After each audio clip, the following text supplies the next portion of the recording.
말씀 보겠습니다. 전도서 1장 11절 말씀입니다. 같이 읽겠습니다.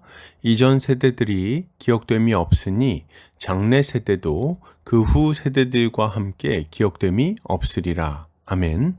전도서 1장 11절 말씀, 기억되지 못하는 자들에게 라는 제목으로 말씀 보도록 하겠습니다. 신자는 복음의 진리 안에서 부지런히 살아가는 자들입니다. 왜요? 자신에게 영원한 나라가 기다리고 있다는 것을 잘 알기 때문입니다. 오늘 본문을 통해서 이에 대해 함께 살펴보도록 하겠습니다. 오늘 전도자는 이전 세대들이 기억됨이 없는 것처럼 장래 세대도 그 후 세대들과 함께 기억됨이 없으리라고 말합니다. 이것을 타번역본에서는 이전 세대의 일은 기억하지 못하고 이제 올 일도 한번 지나가면 그 이후에는 기억에서 사라지게 마련이다 라고 번역하고 있습니다. 본문은 이전 세대들과 장래 세대를 대조하고 기억됨이 없다를 반복하면서 사람이 이 땅에서 이룬 모든 것이 기억되지 못하고 허무하게 사라져버릴 것임을 강조하고 있습니다. 이것은 사람이 이 땅에서 이루고 자랑했던 모든 일들이 결국 허무하게 잊혀져서 무의미하게 끝날 것임을 교훈하는 동시에 하나님을 믿는 신자는 그분께서 기억하신 바 되고 영원토록 그 이름이 남게 될 것임을 잘 교훈하는 말씀이라고 할 수 있겠습니다. 전도자는 이전 세대들이 기억됨이 없다고 말합니다. 이때 기억됨은 지카론이라는 단어인데 기념, 생각나게 하는 것, 기억 등의 의미를 가지고 있습니다.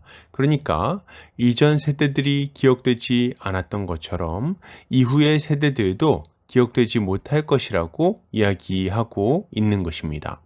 이것은 사람의 인생이 얼마나 허무한 것인지를 생각하게 만드는 말입니다. 기억은 존재의 흔적이며 세상에 남긴 영향력이라고 할 수 있습니다. 그 주변 사람들은 어떤 일을 기억하며 기뻐하기도 하고 슬픔에 빠지기도 합니다.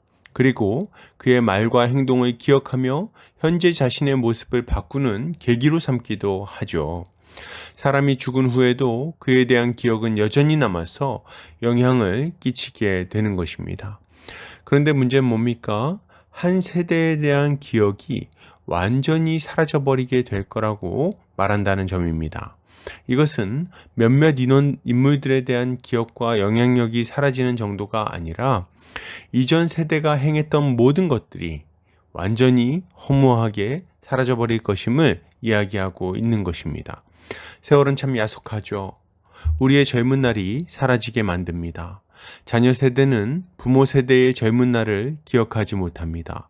부모의 어린 시절 추억과 청소년 시절의 치기 어린 모습과 이제 막 사회에 나와서 직장 구하던 시절의 이야기를 알지 못합니다.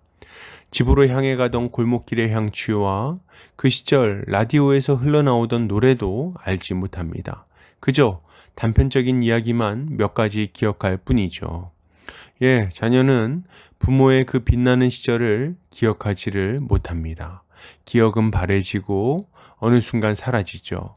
그리고 우리의 이야기도 한두 세대가 지나기 전에 완전히 사라지게 될 것입니다. 누가 우리를 기억하고 추억하겠어요? 누가 우리를 생각하며 가슴 아파하고 안타까워 하겠습니까? 누가 우리의 인생을 생각하며 자기 삶을 돌아보겠습니까? 어느 순간 이전 세대들과 같이 기억되지 못하는 세대가 되는 것입니다. 이것은 우리 삶이 참 허무하다는 생각을 하게 만듭니다. 문득 생각하죠. 내가 지금 이거 해서 뭐하나? 금방 사라질 것을. 내가 지금 이래서 뭐하나? 금방 죽을 것을. 우리 존재가 사라지고 기억마저 사라질 거라면 모든 것이 의미 없다는 생각을 하게 되는 것입니다. 그러나 이때 우리가 기억해야 될 것이 있습니다.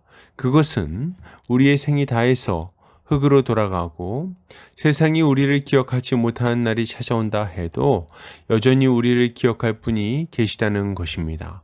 그분이 누구십니까? 바로 우리의 창조주 하나님이십니다.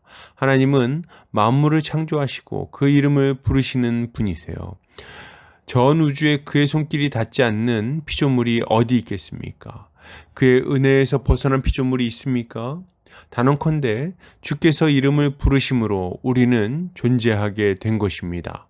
그런데 이런 하나님께서 자기 백성들에게는 더욱 큰 확신을 주십니다. 하나님은 이사야 선지자를 통해 말씀하십니다. 오직 시온이 이르기를 여호와께서 나를 버리시며 주께서 나를 잊으셨다 하였거니와 여인이 어찌 그 젖먹는 자식을 잊겠으며 자기 태에서 난 아들을 긍휼히 여기지 않겠느냐. 그들은 혹시 잊을지라도 나는 너를 잊지 아니할 것이라. 그리고 이어서 말씀하시죠. 내가 너를 내 손바닥에 새겼고 너의 성벽이 항상 내 앞에 있나니. 뭐라고요? 주님은 우리를 자신의 손바닥에 새겼다고 말씀하십니다. 예, 우리를 결코 잊어버리지 않겠다고 말씀하시는 거죠. 그리고 이러한 하나님의 약속은 예수 그리스도께서 보내신 성령을 통해 확실하게 성취됩니다. 주님은 우리에게 성령을 부어주셨습니다. 성령은 그리스도의 영이시니 그가 오셨다는 것은 그리스도가 오셨다는 것과 같은 말입니다. 주님은 우리의 이름을 잊어버리지 않는 정도가 아니라 우리 안에 친히 찾아오셔서 우리와 하나 되어 영원토록 함께 하시는 것입니다. 그러니 우리의 존재는 사라질 일이 없죠. 우리의 이름도 잊혀질 일이 없습니다. 왜요? 삼위 하나님께서 우리의 이름을 기억해 주시기 때문입니다. 계시록에서는 이것을 아주 멋지게 표현하고 있습니다. 이기는 자는 내 하나님 성전의 기둥이 되게 하리니 그가 결코 다시 나가지 아니하리라. 내가 하나님의 이름과 하나님의 성 곧 하늘에서 내 하나님께로부터 내려오는 새 예루살렘의 이름과 나의 새 이름을 그의 위에 기록하리라. 아멘. 그러므로 여러분, 이것을 생각할 때 신자가 가져야 될 마땅한 모습은 무엇일까요? 가장 먼저 우리는 예수 그리스도를 믿음으로 성령의 세례를 받아야 하겠습니다. 성령으로 세례를 받은 자들은 하나님의 백성이 되어 그 영원한 나라에서 주님과 함께하게 될 것입니다. 우리는 잊혀지지 않을 거예요. 세상은 우리를 잊어버리고 모른다 할지라도 우리 주님은 우리를 기억하실 것입니다. 그리고 영원토록 우리와 함께 하시는 거죠. 그리고 우리는 이 땅에서 영광을 얻고 이름을 날리고자 하는 생각을 버려야 하겠습니다. 바벨탑을 쌓았던 자들도 이름을 내고자 했고 제국을 세우려 했던 자들도 이름을 내고자 했습니다. 그러나 하나님 없이 이름을 남기려 했던 그들의 욕망은 죄가 되었고 결국 망하고 말았죠. 우리는 이것을 아주 깊이 생각해야 하겠습니다. 악한 자들 중에는 오래도록 이름을 남기는 자들이 있습니다. 예수님을 대적했던 가야바가 있을 것이고 주님에게 십자가형을 언도했던 빌라도가 있었습니다. 여우라고 불리웠던 헤롯도 있고 로마의 가이사도 있었을 거예요. 이들은 다 수천 년이 지난 지금까지 이름이 전해지고 있습니다. 그러나 어떻습니까? 이들의 이름은 영광스러운 모습으로 남았습니까? 아니면 오고 오는 모든 세대 가운데 수치스러운 이름으로 남았습니까? 이들의 인생은 참으로 저주받은 인생이 되어 비참하게 망해버리고 말았죠. 여러분, 이름을 남긴다 한들, 기억을 남긴다 한들 무슨 의미가 있습니까? 그 이름은 자랑할 수 없는 수치스러운 것이 될 뿐인 거죠. 그리고 우리는 아직 주를 모르는 자들에게 복음을 전하고 사랑으로 섬겨야 하겠습니다. 우리는 주님을 모르는 자들에게 복음을 전해야 합니다. 왜요? 그들은 자신의 이름이 잊혀지게 될 것을 두려워하고 있기 때문입니다.